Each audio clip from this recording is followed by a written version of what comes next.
नमस्कार। बात को समझो में आप सभी का स्वागत और मैं हूं जयदीप कर्णी। हमारे पड़ोसी मुल्क बांग्लादेश में आखिर जो बहुप्रतीक्षित चुनाव थे वो संपन्न हो गए। सभी की निगाहें इन चुनावों पर लगी थी क्योंकि जिस तरीके से शेख हसीना का तख्ता पलट हुआ और वहां पर मोहम्मद यूनुस कार्यभार संभाल रहे थे और उसके बाद जिस तरह का घटनाक्रम था वो बहुत बेचैन करने वाला था, परेशान करने वाला था, खासतौर पर हमको यानी भारत को यानी हिंदुस्तान को।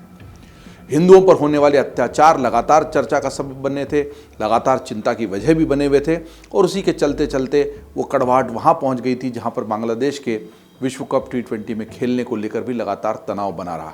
खैर, खेल अपनी जगह है, लेकिन ज़्यादा गंभीर और महत्वपूर्ण मसला ये है कि हमारे पड़ोस में अगर एक ऐसा मुल्क है जहाँ पर हिंदुओं पर लगातार अत्याचार हों, उनको सरेआम मार दिया जाए, तो ये चिंता हमारे लिए बहुत बड़ी हो जाती है। साथ ही ये कि जिस तरह से विदेशी ताकतें बांग्लादेश की धरती को भारत के खिलाफ षड्यंत्र के लिए उपयोग में ले रहे थे, वो भी बहुत बड़ी चिंता का कारण था। और अगर वहाँ लोकतांत्रिक सरकार होगी तो निश्चित तौर पर कम से कम बातचीत का कोई रास्ता बनेगा, बजाय कि विदेशी ताकतों की कोई कठपुतली के वहाँ बैठे रहने के।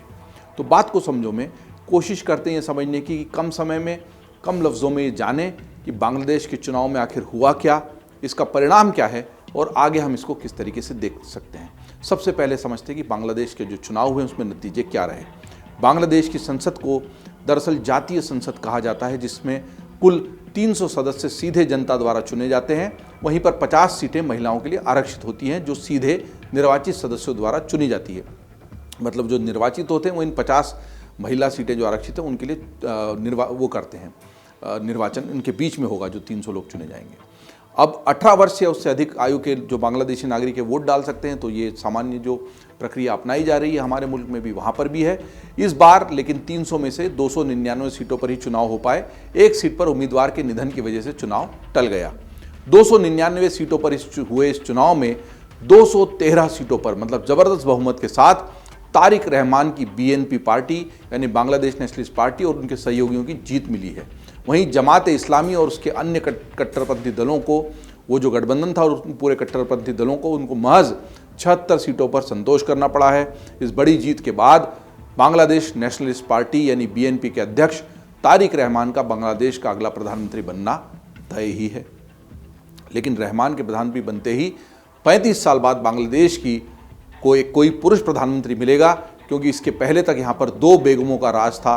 2 बेगम मतलब शेख हसीना और खालिदा जिया, इनमें से ही कोई आएगा या कोई जाएगा। 35 साल तक यही दौर चलता रहा और उसी तरीके से अब 20 साल बाद BNP की भी सत्ता में वापसी हो रही है, क्योंकि अब शेख हसीना जो है वो तख्ता पलट हो चुका है और वो भारत में राजनीतिक शरण ले चुकी हैं। अब समझना ये है कि BNP की ये जो जीत हुई है, प्रचंड जीत, 299 में से 213 सीटें, भारत के लिए उसके क्या मायने हैं। दरअसल शेख हसीना के तख्ता पलट के बाद से भारत और बांग्लादेश के रिश्तों में लगातार कड़वाहट आई है। भारत विरोधी समूहों का कार्यवाहक सरकार में लगातार दबदबा बना रहा है। भारत विरोधी ताकतें मुखर रही हैं, हावी रही हैं और ये दिखाई भी देता रहा है लगातार। कार्यवाहक सरकार के मुखिया मोहम्मद यूनुस ने पाकिस्तान और चीन से दोस्ती बढ़ाई, लेकिन भारत से रिश्ते बेहतर करने की बजाय लगातार वो विपरीत दिशा में ही अपने कदम बढ़ाते चले गए।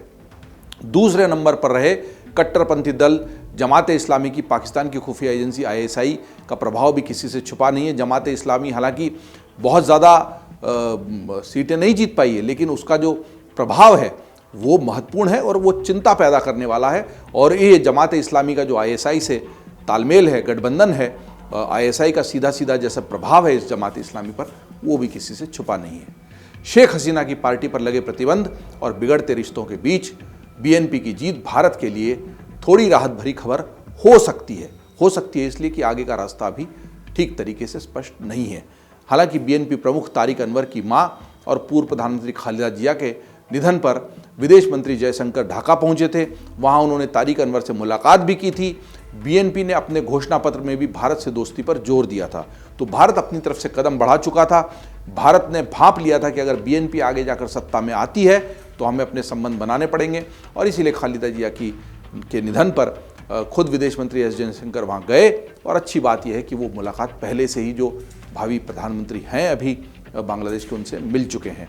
पूरे चुनाव प्रचार के दौरान भी BNP की तरफ से कोई बड़ा भारत विरोधी बयान या भारत के खिलाफ किसी भी तरह की कोई अनर्गल बातचीत या कोई भाषण सामने नहीं आया। हालांकि उन्होंने भारत या पाकिस्तान के प्रभाव से मुक्त रहने की बात भी अपने भाषणों में तारिक रहमान ने लगातार दोहराई है। ये मतलब वो एक अपना एक न्यूट्रल इमेज, न्यूट्रल पर्सपेक्टिव दर्शाना चाहते हैं। अपने आप को अधिक मजबूत करने के लिए भी उन्होंने ये रणनीति अपनाई कि उन्होंने कहा कि ना तो वो भारत के प्रभाव में आना चाहते हैं ना पाकिस्तान के, क्योंकि पाकिस्तान भी लगातार बांग्लादेश को अपने खेमे में लाने की कोशिश कर रहा है। वहीं शहबाज शरीफ तो खुलकर बीएनपी की जीत को ऐसे प्रस्तुत करने में लगे हैं जैसे गोया उन्हीं का कोई सदस्य जीत गया हो या उन्हीं की कोई बड़ी जीत हो गई हो। खैर वो पाकिस्तान का चालबाजी का तरीका है। बांग्लादेश के साथ क्रिकेट में जो कड़वाहट आई उसमें भी पाकिस्तान जबरदस्ती लड़ाई में कूद पड़ा और आखिर में किरकिरी पाकिस्तान की हुई। ऐतिहासिक रूप से बीएनपी सरकार के दौर में भारत के रिश्ते वैसे सहज नहीं रहे हैं पुराने समय में, जब 20 साल पहले बीएनपी की सरकार रही है बांग्लादेश में। हालांकि मौजूदा हालातों के मद्देनज़र भारत उसे लोकतांत्रिक विकल्प के तौर पर देख रहा है। प्रधानमंत्री मोदी ने भी बीएनपी की जीत के बाद कहा कि यह जीत बांग्लादेश की जनता का तारिक रहमान के नेतृत्व पर विश्वास को दर्शाती है। भारत लोकतांत्रिक, प्रगतिशील और समावेशी बांग्लादेश के प्रति अपना समर्थन जारी रखेगा। प्रधानमंत्री ने तारिक रहमान के साथ मिलकर संबंधों को मजबूत करने और साझा विकास के लक्ष्यों को आगे बढ़ाने पर भी जोर दिया। अब यह भी समझना जरूरी है कि बांग्लादेश के साथ बेहतर रिश्ते रखने की जितनी ज़रूरत भारत की है उतनी ही ज़रूरत बांग्लादेश की भी है। चाहे बांग्लादेश की आवाम, बांग्लादेश की जनता, ज़रूर बीच में कुछ उसमें ऐसे कट्टरपंथी तत्व आ गए जिन्होंने भारत विरोधी गतिविधियों को बढ़ावा देने की, मोटे तौर पर बांग्लादेश का भला भारत के साथ रहने में, भारत से बेहतर रिश्ते में छुपा, क्योंकि इतिहास भी उनको यही बताता है कि अगर भारत नहीं होता तो बांग्लादेश भी नहीं होता। अव्वल तो बांग्लादेश भारत का ही हिस्सा रहा आज़ादी के पहले, और आज़ादी के बाद जब पश्चिमी और पूर्वी पाकिस्तान तोड़ने की कोशिश हुई तो उस पूर्वी पाकिस्तान को पाकिस्तान के उस आतताइयों से, पाकिस्तान के तमाम प्रकार के जो शोषण है उससे मुक्त कराने के लिए भारत ही उसका मददगार बना था। ये बात बांग्लादेश को भूलनी नहीं चाहिए। दरअसल बांग्लादेश चारों तरफ से भारत से ही घिरा हुआ है। उसकी 90% से ज़्यादा सीमाएं भारत से लगी हुई हैं, इसलिए उसे इंडिया लॉक्ड देश भी कहा जाता है। इसी से अंदाज़ा लगाया जा सकता है कि बांग्लादेश के लिए भारत से बेहतर रिश्ते कितने ज़रूरी हैं। इसी तरह भारत के लिए भी पूर्वोत्तर के राज्यों को भारत के बाकी राज्यों से जोड़ने में बांग्लादेश की भूमिका अहम है, और इसलिए दोनों देशों का आपस में तालमेल बना रहना बहुत ज़रूरी है। दरअसल ये भी समझ लेना ज़रूरी है कि तारिक रहमान जो अब प्रधानमंत्री बनने जा रहे हैं बांग्लादेश के, उनका जो पूरा परिवार है उसका ही बांग्लादेश से बहुत गहरा नाता है और बांग्लादेश की सियासत पर उनका खासा प्रभाव है। तारिक रहमान बांग्लादेश की सियासत के शीर्ष पर पहुंचने वाले परिवार के तीसरे सदस्य हैं। उनके पिता जियाउर रहमान ने बांग्लादेश के एक प्रमुख राजनीतिक और सैन्य नेता के रूप में अपनी पहचान बनाई थी। जियाउर रहमान ने बांग्लादेश मुक्ति संग्राम में महत्वपूर्ण भूमिका निभाई थी। आज़ादी के बाद जियाउर रहमान बांग्लादेश की सेना में तेजी से उभरे और 1975 में हुए सैन्य संघर्ष और राजनीतिक संकट के दौरान उन्होंने सत्ता संभाली। 1977 में जियाउर रहमान बांग्लादेश के राष्ट्रपति नियुक्त किए गए। उनके राष्ट्रपति कार्यकाल में देश ने कई राजनीतिक और आर्थिक सुधारों को अपनाया। 1981 में जियाउर रहमान की हत्या एक सैन्य विद्रोह के दौरान हो गई, जहां एक बहुत बड़ा और महत्वपूर्ण सैन्य विद्रोह हुआ था बांग्लादेश में 81 में, जिसको चटगांव विद्रोह के रूप में भी जाना जाता है। बताया जाता है कि कुछ असंतुष्ट सैनिकों ने जियाउर रहमान की सुरक्षा में सेंध लगाई और उन्हें गोली मार दी। इस घटना के बाद बांग्लादेश में राजनीतिक संकट पैदा हो गया और सेना और सरकार के बीच अस्थिरता फैल गई। उनकी हत्या के पीछे राजनीतिक विरोध और सत्ता संघर्ष को प्रमुख कारण माना जाता है।